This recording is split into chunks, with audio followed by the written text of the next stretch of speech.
네, 차렷, 경례.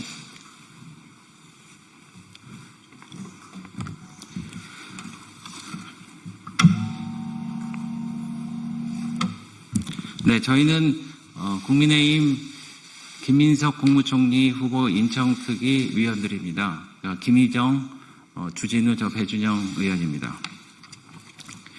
어제 검찰이 인사청문회를 사흘 앞두고 후보자의 재산 의혹 수사에 착수하였다는 보도가 있었습니다. 국민의힘 김용태 비상대책위원장은 지난 18일 김민석 후보자가 인사청문회 대상이 아닌 수사 대상이라고 말한 바 있습니다. 역대 국무총리 후보자 중 검찰 피의자 신분은 처음일 것입니다. 이는 후보자가 국회 청문회를 앞두고 방송과 SNS를 통한 해명이 오히려 의혹을 증폭시킨 결과로 생각됩니다. 피의자라고 청문회에서 답변을 회피하지 마시기 바랍니다. 아울러 역대 국무총리 후보자 중 증인을 거부하고 청문회에 임하는 경우도 처음입니다. 민주당은 여기 보시는 바와 같이 당초 윤석열 전 대통령과 배우자, 한덕수 전 총리와 배우자, 그리고 김문수 전 장관을 비롯한 국무위원들, 심지어 심우정 검찰총장, 모 성형외과 대표 등을 증인 리스트에 넣어서 왔습니다. 국민의힘은 인내심을 가지고 가족과 전처를 제외한 채무관계 관련 증인 5명만으로 좁혀 증인을 최종적으로 요청했습니다만 후보자와 민주당은 이마저도 거부했습니다. 이는 그간의 의혹을 스스로 인정하는 것이나 다름없습니다. 국무총리는 사실상 정권 2인자로서 국정을 총괄하는 지위 때문에 높은 도덕성을 요구받아왔습니다. 때문에 김대중 정부가 시작할 때 총리 후보자 2명이 위장 전입과 부동산 투기 의혹 등으로 낙마했습니다. 이명박 정부 때는 거짓말 논란으로, 박근혜 정부 때는 정관 예우와 과거 발언 문제로 후보자들이 각각 낙마하기도 했습니다. 지금 후보자의 10대 결격 사유를 제시하기도 했지만 지금 나온 의혹만으로 후보자의 장외 해명을 감안하더라도 국회 청문회 결과는 이미 나온 것이나 다름없습니다. 한편 자료 제출이 오늘이 시한입니다. 오늘까지 자료가 들어오면 내일 하루 분석해서 모레부터 바로 청문회를 해야 합니다. 특위위원장 앞에서 민주당 간사는 분명히 자료 제공에 성실히 협조하겠다고 했습니다. 그러나 현재까지 들어온 자료는 모두 맹탕입니다. 청문회는 묻고 답하는 회의입니다. 그러나 이런 묻지마 청문회는 헌정사에 오명으로 기록될 것입니다. 또 김민석 후보자는 이번 청문회를 오지마 청문회로 만들었습니다. 증인 채택을 거부했습니다.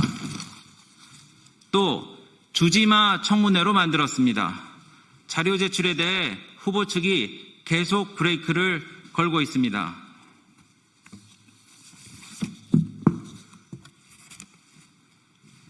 이 판을 보여드릴 텐데요. 여기 보시는 이 서류는 정부가 의원들로부터 요청받은 자료를 제공하기 위해 후보자의 동의를 얻어야 하는 서류입니다.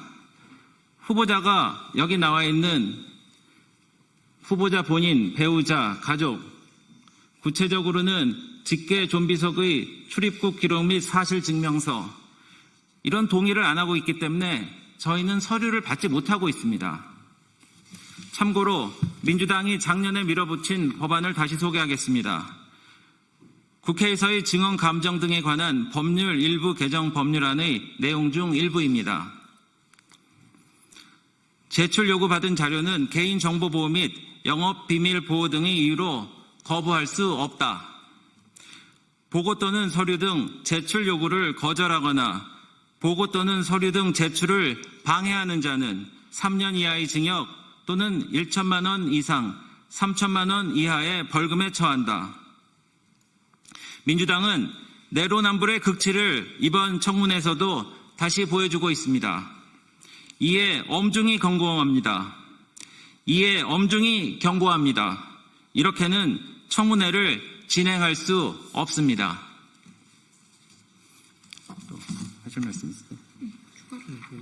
나가서 하실래요? 그래. 네.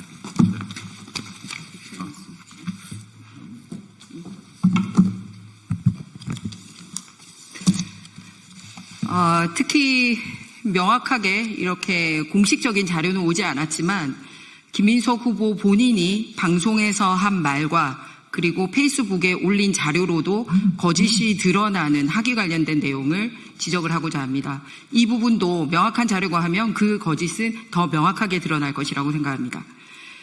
김민석 국무총리 후보자 칭화대 학위 관련 본인 말과 본인 페북 자료로도 소명이 안 됩니다. 김민석 국무총리 후보자의 칭화대학교 법학석사 LLM의 의혹에 대해 다시 한번 명확한 설명을 요구합니다. 본인의 어설픈 말장난으로 거짓 해명을 일삼는 후보자는 저희가 요구한 자료를 끝까지 내지 않고 있습니다. 하지만 후보자 본인이 방송과 SNS에 제시한 자료를 분석한 결과 학위에 대한 의구심은 더욱 커지고 있습니다. 먼저 후보자는 아침에 최고회의를 마치고 비행기를 탄 적이 단 한 번도 없습니다. 후보자는 방송에서 월수금 아침 회의를 하고 8시, 9시 비행기를 타고 이렇게 언급했습니다만 이런 적은 비행 기록에서도 한 번도 확인되지 않습니다. 후보자가 제출한 출입국 기록 자료에 비추어 보면 월수금 중 중국에 출국했던 적은 금요일 해당되는 날짜는 2010년 6월 13일 딱 한 번이며 이날은 최고위원 회의가 없었습니다. 심지어 야간에 도착했기 때문에 아침 회의를 하고 중국에 간 적이 단 한 번도 없습니다. 후보자가 제시한 출입국 기록을 토대로 실제 운항 스케줄을 확인한 결과 총 11번 중 2번을 제외한 나머지 비행 시간은 모두 야간이었습니다. 그렇기 때문에 그날은 수업을 들을 수가 없었습니다.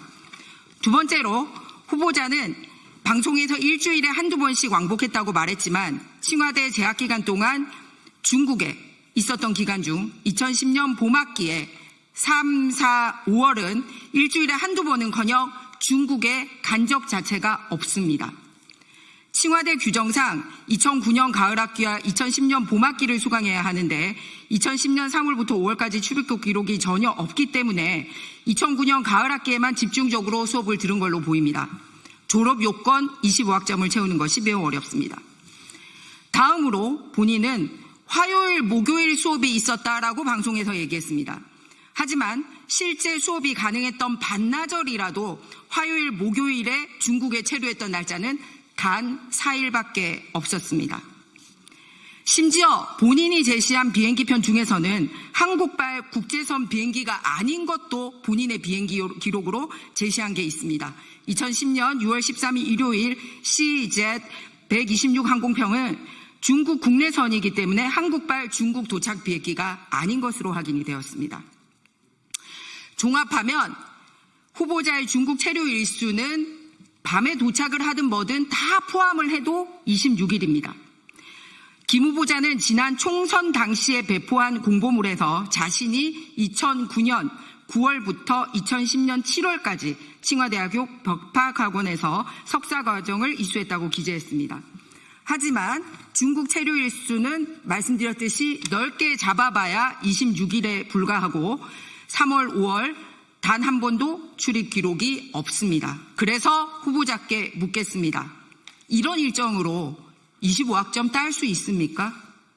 이런 일정으로 어떻게 명문 칭화대에 LLM을 수여했습니까? 본인이 직접 칭화대에서 수업 듣고 학위 취득한 거 맞습니까? 심지어 칭화대 LLM 과정 졸업식 영상과 사진에도 후보자의 모습은 보이지 않습니다. 김민석 후보자는 국민 앞에 해당 학위의 취득 방식부터 현지 수업 수강 여부, 출석과 논문 작성까지 전 과정에 대해 투명하게 설명해야 할 것입니다.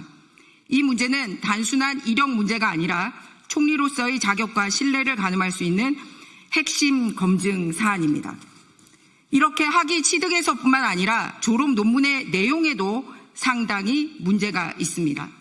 후보자는 목숨 걸고 탈북했던 탈북민을 배신자로 비하하고 모욕했습니다. 탈북민이 누구를 배반하고 도망간 사람입니까?